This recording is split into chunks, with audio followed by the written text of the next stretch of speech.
Hello friends, welcome back to my YouTube channel Shiksha for career में। और आज आपका जो प्रैक्टिस सेट होने वाला है लैब असिस्टेंट, वन दरोगा और साइंस से रिलेटेड जितनी भी परीक्षाएं हैं उसके लिए महत्वपूर्ण सीरीज होने वाली है। चलो देखते हैं क्वेश्चन नंबर फर्स्ट से। एक अश्वशक्ति हॉर्स पावर बराबर होती है, तो हॉर्स पावर किसके बराबर होती है? तो आपका ऑप्शन डी हो जाएगा, 746 वॉट के बराबर होती है। जो हॉर्स पावर होती है वो क्या होती है? ये शक्ति का बहुत बड़ा मात्रक है, ठीक है। और ये किस काम आता है? जो मशीनों की शक्ति है उसको नापने के काम आता है, ठीक है। नेक्स्ट है आपका क्वेश्चन नंबर 2। यदि किसी वस्तु के एक दर्पण के सामने निकट रखने पर प्रतिबिंब सीधा बने किंतु दूर रखने पर प्रतिबिंब उल्टा बने तो वह दर्पण होगा। तो वो दर्पण कौन सा होगा? तो ये आपका ऑप्शन हो जाएगा बी, ठीक है। ये होगा अवतल दर्पण। चलिए मैं आपको अवतल दर्पण के बारे में बताती हूँ। यदि किसी वस्तु को एक दर्पण के सामने निकट रखने पर प्रतिबिंब सीधा बने किंतु दूर रखने पर प्रतिबिंब उल्टा बने तो यह दर्पण अवतल दर्पण कहलाता है, ठीक है। नेक्स्ट चलते हैं। निम्न में से किसके सामने रखी वस्तु का प्रतिबिंब सदैव सीधा, आभासी और छोटा बनता है? तो कौन सा लेंस होगा? तो ये लेंस होगा आपका बी, अवतल लेंस। अभी तक मैंने आपको अवतल दर्पण बताया, अब मैं बताऊंगी आपको अवतल लेंस। अवतल लेंस में क्या होता है कि सामने रखी वस्तु का जो प्रतिबिंब होता है वो सदैव सीधा और आभासी तथा छोटा बनता है, और अवतल लेंस के जो बीच में पतला तथा किनारों से मोटा होता है, ठीक है। ये अवतल लेंस होता है। चौथा है आपका, किसी गतिशील पिंड का वेग 1/3 करने पर संवेग हो जाता है। तो 1/3 करने पर संवेग कितना होता है? तो संवेग भी आपका 1/3 हो जाता है, ठीक है। संवेग क्या होता है? संवेग is equal to m into v होता है, ठीक है। जहाँ m द्रव्यमान होता है और v क्या होता है? वेग होता है, ठीक है। नेक्स्ट है आपका, ताप बढ़ने पर किसी चालक का वैद्युत प्रतिरोध में क्या होता है? तो वैद्युत प्रतिरोध क्या होता है? तो वैद्युत प्रतिरोध क्या हो जाता है? बढ़ जाता है, ठीक है, ताप बढ़ने पर। नेक्स्ट है आपका, आसमान का रंग नीला दिखता है अथवा आकाश का रंग नीला क्यों दिखाई देता है? तो आकाश का रंग नीला क्यों दिखाई देता है? तो ये दिखाई देता है आपका प्रकाश के प्रकीर्णन के कारण। तो प्रकीर्णन के बारे में आपको बताती हूँ कि प्रकाश के प्रकीर्णन का कारण आकाश का रंग नीला दिखाई देता है। जब सूर्य का प्रकाश वायुमंडल से गुजरता है तो धूल के कणों द्वारा प्रकाश का प्रकीर्णन हो जाता है। नीले व बैंगनी रंग का प्रकीर्णन लाल रंग की तुलना में 16 गुना अधिक होता है, ठीक है। अतः नीला व बैंगनी रंग चारों ओर बिखर जाता है, जिससे आकाश का रंग क्या दिखाई देता है? सिर्फ नीला दिखाई देता है, ठीक है। नेक्स्ट क्वेश्चन की ओर चलते हैं। Question number 7। किसी दर्पण से आप चाहे कितनी ही दूरी पर खड़े हों, आपका प्रतिबिंब सदैव सीधा प्रतीत होता है, तो यह दर्पण होगा। तो यह दर्पण क्या होगा? तो यह दर्पण होगा आपका ऑप्शन डी, समतल तथा उत्तल दर्पण, ठीक है। चलिए इसके बारे में बताती हूँ मैं आपको कि जो समतल दर्पण से निर्मित प्रतिबिंब का आकार वस्तु के आकार के तुल्य होता है, ठीक है, जबकि उत्तल दर्पण से निर्मित प्रतिबिंब का आकार वस्तु से छोटा होता है, ठीक है।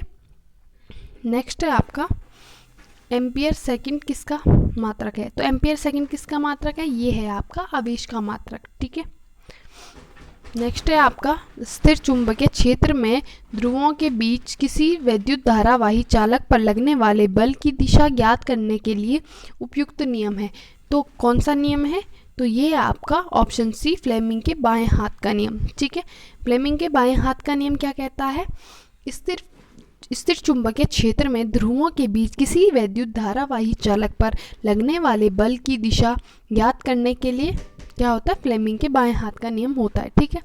नेक्स्ट है आपका, वैद्युत धारा उत्पन्न करने की युक्ति है। तो वैद्युत धारा कौन उत्पन्न करता है? तो ये करता है जनित्र, ठीक है। जनित्र वैद्युत धारा उत्पन्न करने की युक्ति है। जनित्र द्वारा यांत्रिक ऊर्जा को वैद्युत ऊर्जा में रूपांतरित किया जाता है, ठीक है। मैकेनिकल एनर्जी को इलेक्ट्रिक एनर्जी में चेंज करने का काम करता है। 11वां है, यदि दूध से क्रीम को अलग कर लिया जाए तो दूध का घनत्व होगा। तो दूध का घनत्व क्या होगा? तो दूध का घनत्व आपका बढ़ जाएगा, ठीक है। कैसे बढ़ेगा? कि जो दूध का घनत्व होता है वो होता है 1.028 होता है, ठीक है। और क्रीम का घनत्व कितना होता है? 0.98 होता है, ठीक है। और जो जबकि जो क्रीम रहित दूध का घनत्व होता है वो होता है 1.032, तो अगर क्रीम को निकाल दें तो ये हो जाएगा, बढ़ जाएगा। ठीक है, नेक्स्ट है आपका 12वां है, निकट दृष्टि दोष से पीड़ित एक व्यक्ति को यह दोष दूर करने के लिए किस लेंस या दर्पण का प्रयोग किया जाता है? तो मैंने आपको भी बताया, तो किसका प्रयोग किया जाता है? ये किया जाता है आपका अवतल लेंस का प्रयोग। ठीक है, 13वां है आपका जितने ऊर्जा स्रोत हम उपयोग में लाते हैं उनमें से अधिकांश सौर ऊर्जा को निरूपित करते हैं। निम्न में से कौन सा स्रोत अंततः सौर ऊर्जा से व्युत्पन्न नहीं है?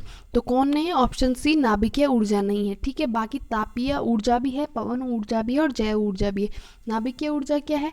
जो नाभिकीय अभिक्रियाओं के फलस्वरूप जो उत्पन्न ऊर्जा होती है वो नाभिकीय ऊर्जा होती है। ठीक है, 14वां है जब भिन्न भारों तथा भिन्न पदार्थ की गेंदों के समान आयतन को जल में डुबाया जाए तो गेंदों पर कार्यरत उत्प्लवन बल होंगे। तो क्या होगा उत्प्लवन बल? तो ये उत्प्लवन बल होगा आपका समान। क्यों? क्योंकि जब भिन्न भारों तथा भिन्न पदार्थों की गेंदों के समान आयतन को जल में डुबाया जाता है तब गेंद पर जो समान उत्प्लवन बल कार्य करता है, क्योंकि ये क्या करता है? पदार्थ की प्रकृति पर निर्भर नहीं करता है, पदार्थ के आयतन पर निर्भर करता है। तो आयतन समान होगा तो कार्यरत बल भी क्या होगा? समान होगा। ठीक है, नेक्स्ट है आपका गुरुत्वीय त्वरण का मान। तो गुरुत्वीय त्वरण का मान कहाँ क्या होता है? तो ये होता है आपका ऑप्शन सी, विषुवत वृत्त पर न्यूनतम होता है। ठीक है, गुरुत्वीय त्वरण का मान विषुवत वृत्त पर न्यूनतम होता है और पृथ्वी के घूर्णन के कारण क्या होता है? ध्रुवों पर अधिकतम होता है। ठीक है, ये ना ध्रुवों पर न्यूनतम पर ध्रुवों पर अधिकतम होता है गुरुत्वीय त्वरण का मान। ठीक है, 25 डिग्री सेल्सियस ताप पर मान केल्विन पैमाने पर होगा। तो केल्विन पैमाने पर क्या होगा? तो ये होगा आपका ऑप्शन बी 298। फॉर्मूला इसका C/100 is equal to K minus 273/100 होता है। ठीक है, तो आप फॉर्मूले में मान रख के तो आपका 298 केल्विन आ जाएगा। ठीक है, गोली छोड़ने के बाद राइफल पीछे की ओर प्रतिक्षेपित होती है, इसका कारण क्या है? तो इसका कारण क्या है? न्यूटन का जो तृतीय नियम है वो। तृतीय नियम क्या है? क्रिया प्रतिक्रिया का नियम। ठीक है, नेक्स्ट है आपका रदरफोर्ड का अल्फा कण प्रयोग किसकी खोज के लिए उत्तरदायी था? तो किसकी खोज के लिए था? तो ये था आपका परमाणु के केंद्र के लिए उत्तरदायी था। ठीक है, इसमें क्या हुआ था? इसमें ये हुआ था कि जो परमाणु के केंद्र में क्या होता है? धनावेशित होता है। ठीक है, और इसमें क्या होता है कि संपूर्ण जो द्रव्यमान वो केंद्र पर ही निहित होता है। ठीक है, इसलिए इसे क्या कहते थे? नाभिक कहते थे। ठीक है, नेक्स्ट है आपका एक घड़ी के दोलन कर रहे सरल लोलक में निहित ऊर्जा होगी। तो कौन सी ऊर्जा होगी? तो ये होगी आपकी ऑप्शन डी, यांत्रिक ऊर्जा होती है। ठीक है, घड़ी में दोलन कर रहे सरल लोलक में यांत्रिक ऊर्जा निहित होती है। यांत्रिक ऊर्जा इज इक्वल टू क्या होता है? तो ये होता है गतिज ऊर्जा प्लस स्थितिक ऊर्जा होता है। ठीक है, नेक्स्ट है आपका अधिक तारतम्य वाली ध्वनि की आवृत्ति होती है। तो अधिक तारतम्य वाली ध्वनि की आवृत्ति क्या होती है? तो ये होती है उच्च होती है। ठीक है, नेक्स्ट है आपका एक गतिशील बस में अचानक ब्रेक लगने से सवारी आगे की ओर झुक जाती है, यह किस नियम का पालन करती है? तो ये न्यूटन के किस नियम का पालन करती है? यह प्रथम नियम का पालन करती है। ठीक है, जिसमें क्या होता है कि प्रथम नियम ये कहता है कि अगर कोई वस्तु विरामावस्था में है तो वो विरामावस्था में ही रहेगी जब तक उस पर क्या न किया जाए, कोई बाह्य बल कार्य न करा हो। ठीक है, नेक्स्ट है आपका गर्म जल प्राप्त करने के लिए हम सौर जल तापक का उपयोग किस दिन नहीं करेंगे? तो किस दिन नहीं करेंगे? जिस दिन क्या होगा? बादलों वाले दिन, जिस दिन धूप ना आए। ठीक है, उस दिन हम क्या नहीं कर सकते? सौर का उपयोग नहीं कर सकते हैं। 23वां है किसी तालाब के शांत जल में पत्थर फेंकने पर उत्पन्न तरंगे। तो कौन सी तरंगे उत्पन्न होगी? तो ये होगी आपकी अनुप्रस्थ तरंगे। अनुप्रस्थ तरंगे कैसी होती हैं? जो अपने माध्यम के कण अपनी जो तरंग में माध्यम के कण अपनी मध्यम स्थिति में क्या करेंगे? तरंग संचरण का लंबवत क्रम में करेंगे। ठीक है, उसे क्या कहते हैं? अनुप्रस्थ तरंगे। ठीक है, नेक्स्ट है आपका निम्न में से किसकी आवृत्ति और आयतन दोनों निश्चित होते हैं? तो किसकी आवृत्ति और आयतन निश्चित होते हैं? तो ये होता है लोहे का। ठीक है, बाकी जल और जो पारा है, ठीक है, जल और पारा क्या है? द्रव है और वायु कई गैसों का क्या है? मिश्रण है। तो लोहा ठोस होता है अतः इसका आयतन एवं आकृति। 25वां क्वेश्चन है आपका यदि m द्रव्यमान का एक प्रोटॉन प्रकाश के वेग के साथ गति कर रहा है तो इसका द्रव्यमान क्या होगा? तो इसका द्रव्यमान क्या होगा? तो आपका ऑप्शन सी असीमित होगा। ठीक है, 26 है आपका न्यूट्रॉन की खोज किसने की, तो न्यूट्रॉन की खोज किसने की, तो ये की है आपकी ऑप्शन बी चैडविक ने, ठीक है। उन कब की, 1932 ईस्वी में की चैडविक ने, ठीक है। न्यूट्रॉनों पर द्रव्यमान कितना होता है, 1.67 इंटू 10⁻⁻27 द्रव्यमान होता है, ठीक है। नेक्स्ट है आपका इलेक्ट्रॉनों की खोज किसने की, तो इलेक्ट्रॉनों की खोज की जे थॉमसन ने की, ठीक है। और रदरफोर्ड ने क्या किया, रदरफोर्ड ने क्या किया, नाभिक की खोज की थी, ठीक है। नेक्स्ट है आपका निम्नलिखित में से ऊर्ध्वपादज है, तो इनमें से ऊर्ध्वपादज कौन है, तो ये है आपका ऑप्शन सी अमोनियम क्लोराइड ऊर्ध्वपादज है, ठीक है। क्योंकि ये गर्म करने पर क्या होता है, द्रव अवस्था में परिवर्तित न होकर ठोस अवस्था में क्या हो जाता है, परिवर्तित हो जाता है, ठीक है। 28वां एंटीमनी है, तो एंटीमनी क्या है, तो एंटीमनी है आपका उपधातु, ठीक है। उपधातु है एंटीमनी। उपधातु किसे कहते हैं, जो धातु और अधातु दोनों के गुण क्या होते हैं, प्रदर्शित करते हैं। नेक्स्ट है आपका एथिल अल्कोहल का यूपीएससी नेम क्या है, तो एथिल अल्कोहल का यूपीएससी नेम क्या है, तो ये है आपका एथेनॉल, ठीक है। एथेनॉल है, इसका सूत्र क्या है, इसका है CH3 CH2 और OH, ठीक है। नेक्स्ट है निम्न में से कौन सी गैस को ताज़ा तेल के नमूने के लंबे समय तक परीक्षण एवं भंडार के लिए उपयोग किया जा सकता है, तो कौन सी किसको किया जाता है, तो ये है आपका डी, ठीक है। हीलियम और नाइट्रोजन है जो गैस, उसको क्या किया जाता है, ताज़ा तेल परीक्षण के लिए उपयोग में किया जा सकता है, क्योंकि दोनों गैस कम क्रियाशील होती है तथा तेल को क्या करती है, विकृत गंधित से बचाती है, ठीक है। नेक्स्ट है आपका कौन सी गैस चूने के पानी को दूधिया बनाती है, तो कौन सी गैस बनाती है, CO2 बनाती है, ठीक है, कार्बन डाइऑक्साइड। 32 है एप्सम का औद्योगिक नाम क्या है, तो एप्सम का क्या नाम है औद्योगिक, तो ये है आपका मैग्नीशियम सल्फेट है, ठीक है, मैग्नीशियम सल्फेट है। नेक्स्ट चलता है फेरस सल्फेट। फेरस सल्फेट का क्या है औद्योगिक नाम, ये है इनका हराकसीस है, ठीक है, हराकसीस। और ये लेड ऑक्साइड का क्या है, तो लेड ऑक्साइड का है लाल सीसा, ठीक है। और लेड पाइराइड का क्या है, तो इसका नाम है अल्बिक अम्ल, ठीक है। नेक्स्ट है आपका 33 नाइट्रिक अम्ल किस धातु पर बेअसर होता है, तो किस धातु पर बेअसर होता है, ये आपका ऑप्शन सी सोने पे क्या होता है, बेअसर होता है, ठीक है। और सोना क्या है, ये क्या होता है, कम क्रियाशील होता है ना, ठीक है, हाइड्रोजन की अपेक्षा। नेक्स्ट है आपका निम्न में से सर्वाधिक अम्लीय है, तो इनमें से अम्लीय कौन है सर्वाधिक, तो आपका N2O5 क्या है, सर्वाधिक अम्लीय है। नेक्स्ट है आपका Fe2O3 + 2Al = Al2O3 + 2Fe, तो इसमें क्या है ये, तो ये है विस्थापन अभिक्रिया। आप देख रहे होंगे इसमें एलिमेंट क्या हो रहे हैं, विस्थापित हो रहे हैं, ठीक है। Al इसके साथ विस्थापित हो गया और Fe यहाँ विस्थापित हो गया, ठीक है। नेक्स्ट है बेकिंग पाउडर को गर्म करने पर कौन सी गैस निकलती है, तो बेकिंग पाउडर को गर्म करने पे कौन सी गैस निकलती है, ये आपका ऑप्शन सी, ठीक है, कार्बन डाइऑक्साइड निकलती है, ठीक है।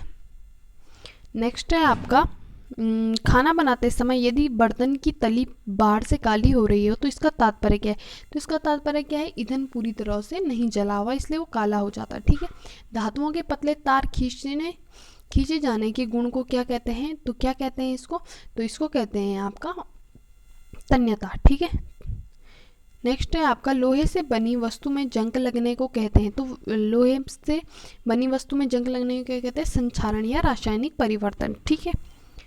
नेक्स्ट है आपका Cl- आयन में संयोजकता इलेक्ट्रॉनों की संख्या होती है, तो क्या होती है संयोजकता इलेक्ट्रॉनों की संख्या, तो ये होती है आपकी 8 होती है, ठीक है।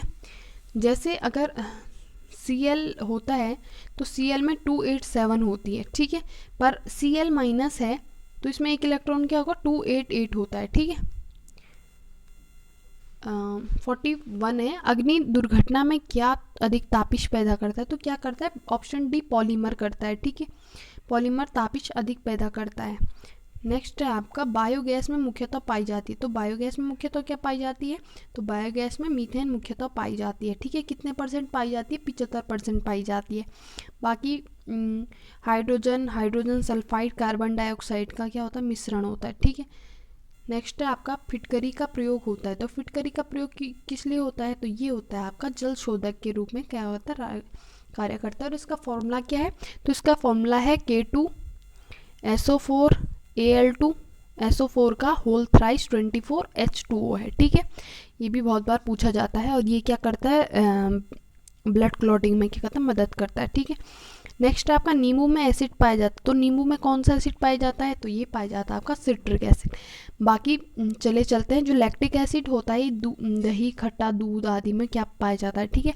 मैलिक एसिड कहाँ पाया जाता है, ये चाय वगैरह में पाया जाता है। और टार्ट्रिक एसिड अंगूर, कच्चा आम आदि में पाया जाता है, ठीक है।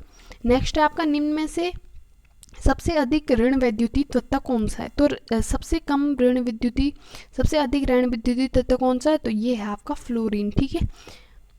इसकी ऋण विद्युतात्मक सर्वाधिक होती है, ठीक है।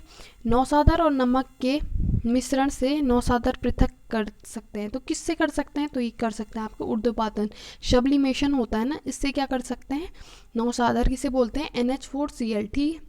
NH4Cl होता है नौसाधर, ठीक है। नमक क्या होता है, NaCl।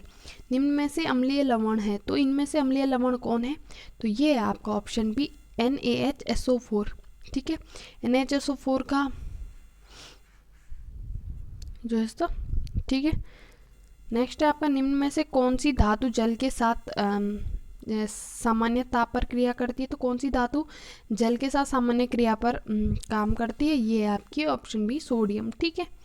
नेक्स्ट है आपका एसिटिक अम्ल में क्रमशः कार्बन, हाइड्रोजन तथा ऑक्सीजन की सरल अनुपात क्या होता है, तो सरल अनुपात होता है आपका ऑप्शन सी 1:2:1 के अनुपात, ठीक है। पीतल क्या है, तो पीतल क्या है, पीतल है आपकी मिश्र धातु, ठीक है। मिश्र धातु है पीतल, किस किस से बनी रहती है, कॉपर प्लस जिंक से बनी रहती है, ठीक है। कॉपर 70% होता है और जिंक क्या होता है 30% होता है, ठीक है। नेक्स्ट आपका निम्न में से कौन सा पौधे में अलैंगिक प्रजनन विधि नहीं है, तो कौन सा नहीं है, तो ये है आपका ऑप्शन बी, ठीक है। ये सभी अलैंगिक जनन की विधियां हैं, ठीक है। नेक्स्ट है आपका जैव विविधता के 3 स्तर हैं, तो जैव विविधता के 3 स्तर कौन है, तो आनुवंशिक विविधता, जातीय विविधता और पारिस्थितिक विविधता, ठीक है। नेक्स्ट है आपका 43 है आपका महीन कणीय पदार्थों के अंतःश्वसन में से कौन सी स्वास्थ्य संबंधी समस्याएं उत्पन्न हो जाती है, तो कौन सी स्वास्थ्य संबंधी उत्पन्न हो जाती है, तो ये हो जाती है आपकी फेफड़ों में जलन भी होती है, श्वास नाल में सूजन भी होती है, फेफड़ों को क्षति एवं अल्पायु में मृत्यु हो जाती है, उपरोक्त सभी हो जाएंगे, ठीक है। 54 है वायु प्रदूषण के जीवों पर पड़ने वाले प्रभाव, तो वायु प्रदूषण का क्या प्रभाव पड़ता है जीवों पे, तो ये वायु में उपस्थित कणों के आकार पर, वायु प्रदूषण की सांद्रता पर, जीव संपर्क, मतलब उपरोक्त सभी हो जाएगा, डी ऑप्शन सही हो जाएगा आपका, ठीक है। नेक्स्ट निम्न में से कौन सी विधि सही प्रकार से स्वपोषण की विधि है, तो कौन सी विधि है, तो ये है आपकी ऑप्शन बी हरे पौधों में प्रकाश संश्लेषण की जो विधि है वो स्वपोषण की अच्छी विधि है। फिर है ताजमहल के संचारण का कारण है, तो ताजमहल का संचारण का क्या कारण है, तो ये कारण है आपका वायु प्रदूषण, ठीक है, जिसमें क्या होती है नाइट्रोजन एवं सल्फर के ऑक्साइड होते हैं, NO2, NO3, SO2 आदि होते हैं, ठीक है। नेक्स्ट है कोशिका द्रव्य नर बाध्यता के संदर्भ में निम्नलिखित में से कौन सा सत्य है, तो कौन सा सत्य है, तो ये है आपका ऑप्शन सी, ठीक है। कोशिकीय द्रव्य नर बाध्यता पादपों में पूर्ण या आंशिक नर बाध्यता होती है, इस परिघटना को पादप जनन में व्यापक अनुप्रयोग है, ठीक है। नेक्स्ट है आपका आनुवंशिक विविधता में मापी जाती है, तो आनुवंशिक विविधता में क्या मापी जाती है, तो ये मापी जाती है जीव में उपस्थित आनुवंशिक सूचनाओं की विविधता, ठीक है। नेक्स्ट है आपका तापीय विद्युत ग्रह के उत्सर्जन में उपयुक्त कणकीय पदार्थों के निष्कासन में कौन सी विधि उपयुक्त है, तो कौन सी उपयुक्त है, तो आपकी स्थिर वैद्युत अवक्षेपण, ठीक है। 60वां है आपका प्रकाश संश्लेषण अभिक्रिया में मुक्त O2 का स्रोत होता है, तो कौन होता है, तो आपका ऑप्शन भी जल होता है, ठीक है। प्रकाश संश्लेषण में शुक्राणु के मध्य भाग में पाया जाता है, तो शुक्राणु के मध्य भाग में क्या पाया जाता है, तो ये पाया जाता है आपका माइटोकॉन्ड्रिया, ठीक है। नेक्स्ट है आपका 62 है जल प्रदूषण से उत्पन्न रोग, जल प्रदूषण से कौन सा रोग उत्पन्न होता है, तो ये होता है आपका ऑप्शन बी, ठीक है, पेचिस उत्पन्न होता है जल प्रदूषण से। पौधों में संश्लेषण के फलस्वरूप उत्पन्न एकल कोशिका कहलाती है, तो क्या कहलाती है, ये कहलाती है युग्मनस, ठीक है। हिमालय की श्रृंखलाओं में उगने वाला औषधीय पादप राउल्फ या वोमिटोरिया में रसायन रस पायन की सांद्रता एवं क्षमता में विविधता दर्शाता है, यह उदाहरण है। तो ये किसका उदाहरण है? तो यह उदाहरण है आपका ऑप्शन सी, आनुवांशिक विविधता का क्या है? उदाहरण है। ठीक है। पारिस्थितिक विविधताएं सामुदायिक स्तर पर पाई जाती हैं तथा 3 प्रकार की होती हैं। पारिस्थितिक विविधता हेतु सही सुमेलित विकल्प चुनिए। तो सही सुमेलित कौन सा है इसमें? ये हो जाएगा आपका ऑप्शन सी, गामा विविधता संपूर्ण भौगोलिक क्षेत्र के जीवों के मध्य विविधता। ठीक है। नेक्स्ट है आपका प्राथमिक पुविजाणु जनन कोशिकाएं निर्माण करती है। तो किसका निर्माण करती है? तो यह करती है आपके लघु बीजाणु मातृ कोशिका का जो निर्माण करती है वो प्राथमिक पुबीजाणु जनन कोशिकाएं करती है। ठीक है। वायु प्रदूषण के निवारण के उपाय हैं। तो वायु प्रदूषण के निवारण के उपाय क्या हैं? वाहनों का कम प्रयोग, प्रदूषित वायु के उपचारित और वृक्षारोपण करना। ठीक है। नेक्स्ट है आपका निम्न में से कौन सा रोग वायु प्रदूषण द्वारा उत्पन्न रोग नहीं है? तो कौन सा नहीं है? तो ये आपका ऑप्शन डी, हैजा नहीं है, बाकी सारे वायु प्रदूषण के द्वारा उत्पन्न रोग है। ठीक है। गुंजन चिड़िया द्वारा परागण। तो गुंजन चिड़िया द्वारा परागण को क्या कहा जाता है? तो ये कहा जाता है बिग्नोनिया। ठीक है, बिग्नोनिया कहा जाता है। नेक्स्ट है आपका प्रसव के समय गर्भाशय के संकुचन को कौन सा हार्मोन प्रेरित करता है? तो सबसे इम्पॉर्टेंट है ऑक्सीटोसिन हार्मोन्स क्या करता है, जो भी वो प्रसव के टाइम पे होती है, ठीक है, वो उनको क्या करता है, कंट्रोल करता है। निम्न में से कौन सा खेत के परितंत्र का विशिष्ट गुण है? तो कौन सा है? तो ये है आपका ऑप्शन ए, कम आनुवंशिकता विविधता। ठीक है। नेक्स्ट है आपका एक रासायनिक औद्योगिक संयंत्र के निकास में लगा हुआ स्क्रबर क्या काम करता है? तो ये करता है आपका सल्फर डाइऑक्साइड, ठीक है, सल्फर डाइऑक्साइड गैस का निकास का काम करता है। ठीक है। नेक्स्ट है प्रत्येक जबड़े में अग्रचरणक की संख्या होती है। तो अग्रचरणक की संख्या कितनी होती है? तो होती है 2 जोड़ी। ठीक है। अग्रचरणक क्या काम करते हैं? ये करते हैं आपके भोजन को चबाने का काम करते हैं, और ये बच्चों में क्या होते हैं, प्रेजेंट नहीं होते हैं। ठीक है। नेक्स्ट है आपका निम्नलिखित समीकरण में से कौन सी समीकरण प्रकाश संश्लेषण क्रिया का समीकरण है? तो कौन सा है? तो आपका जो ये ऑप्शन सी है, 6CO2 + 12H2O, सूर्य का प्रकाश, नीचे हरित लवक, C6H12O6 + C6H2O + 6O2। ठीक है। नेक्स्ट है पादप कीट, मेंढक, सर्प, इस खाद्य श्रृंखला में यदि पादप में 100 कैलोरी ऊर्जा है तो मेंढक में कितनी होगी? तो ये कितनी होगी? तो ये होगी 10 कैलोरी। क्यों? क्योंकि जो लिंडमान का परितंत्र ऊर्जा स्थानांतरण 10% नियम अनुसार क्या होती है, ये 10% क्या होती है, संचित करती है प्रत्येक पोष स्तर में। ठीक है। नेक्स्ट है द्वितीयक प्रदूषक है। तो द्वितीयक प्रदूषक कौन है? तो द्वितीयक प्रदूषक है आपका पेन। ठीक है। पेन क्या हुआ? पर ऑक्सी एसिटिल नाइट्रेट। ठीक है, यह द्वितीय प्रदूषण का उदाहरण है। और प्राथमिक प्रदूषण नाइट्रोजन के ऑक्साइड और हाइड्रोकार्बन्स तथा वातावरण में उपस्थित सामान्य घटक की अंतःक्रिया से निर्मित होते हैं। ठीक है। इसकी उपस्थिति के कारण जीवों तथा पादपों में भिन्न गंभीर रोग हो जाते हैं। ठीक है। नेक्स्ट है जेट विमान या रॉकेट के उड़ान भरने के दौरान उत्पन्न 150 dB या अधिक की उच्च ध्वनियों के स्तर के संपर्क में आने पर निम्न में से कौन सी समस्या उत्पन्न होती है? तो कौन सी हो जाती है? बहरापन होता है और कर्ण की झिल्ली या पर्दे की क्षति हो जाती है। ठीक है, ऑप्शन सी हो जाती है। यूरो सेकंड मानक निर्धारित किए गए थे। ठीक है, तो ये किए गए थे, ये है आपका बी। ठीक है, सल्फर की मात्रा के नियंत्रण हेतु किए गए थे। ठीक है। 79 है पर्यावरण की भौतिक कार्य। पर्यावरण के भौतिक कारण क्या है? तो ये हो जाए ऑप्शन सी, ताप है। ठीक है। नेक्स्ट है आपका CO2 की वायु में मात्रा कितनी होती है? तो कितनी होती है? तो ये होती है आपकी 0.039% होती है। ठीक है। 81 है भ्रूण को जन्म देना कहलाता है। तो भ्रूण को जन्म देना क्या कहलाता है? तो ये कहलाता है आपका ऑप्शन सी, प्रस्ताव। ठीक है। 82 है निम्न अक्षांश से उच्च अक्षांश की तरफ जैव विविधता होती है। तो जैव विविधता क्या हो जाती है? तो ये हो जाती है आपकी, घट जाती है। ठीक है। नेक्स्ट है आपका समुच्चय वैश्विक उष्णता के लिए किस हरित गैस के सबसे अधिक योगदान है? कौन सी गैस का सबसे अधिक योगदान है? तो ये है आपका ऑप्शन ए, ठीक है, CO2 का अधिक योगदान है।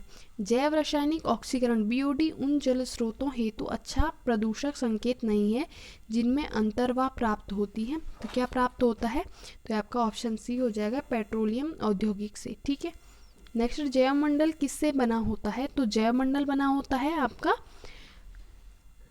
स्थलमंडल, वायुमंडल, जलमंडल के उस भाग से जिसमें क्या करते हैं, जीव निवास करते हैं, ठीक है।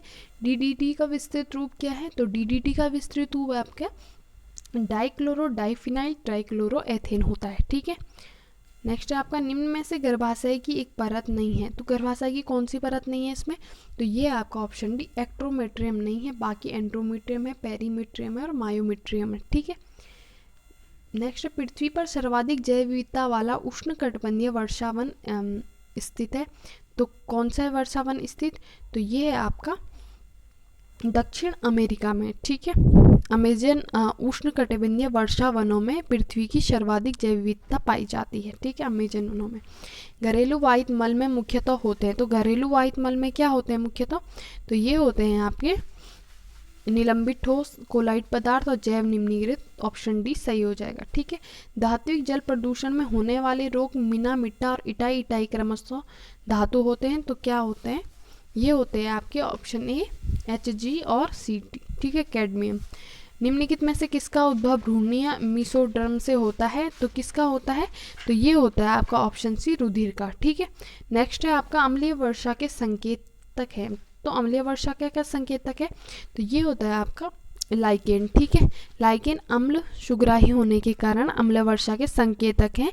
ये कवक और शैवाल के सहजीवी उत्पाद है, ठीक है। ये निम्न चट्टानों पर भी होते हैं। 93 आपका जल प्रदूषण का कारण है। तो जल प्रदूषण का इनमें से क्या कारण है? तो ये आपका ऑप्शन डी, उपरोक्त सभी कीटनाशक भी है, अपमार्जक भी है और भारी धातु और रसायन भी है, ठीक है। 94 है आपका, शुक्राणु व अंडाणु के संलयन को कहाँ होता है? तो ये कहाँ होता है? ये होता है आपका फेलोपाइन ट्यूब में, ठीक है, डी हो जाएगा। नेक्स्ट है आपका 95 है, वाहित मल में जैव निम्नीकरण कार्बनिक पदार्थों की मात्रा मापी जाती है। तो ये मापी जाती है आपका BOD में, ठीक है, जैविक ऑक्सीजन मांग द्वारा। प्रकाश की उपस्थिति में ADP व ATP निर्माण की प्रक्रिया को कहते हैं। तो क्या कहते हैं? तो ये कहते हैं आपका फोटोफॉस्फोरिलेशन, ठीक है। 97 है, हरित लवक के स्ट्रोमा में कौन सी क्रिया होती है? तो कौन सी क्रिया होती है?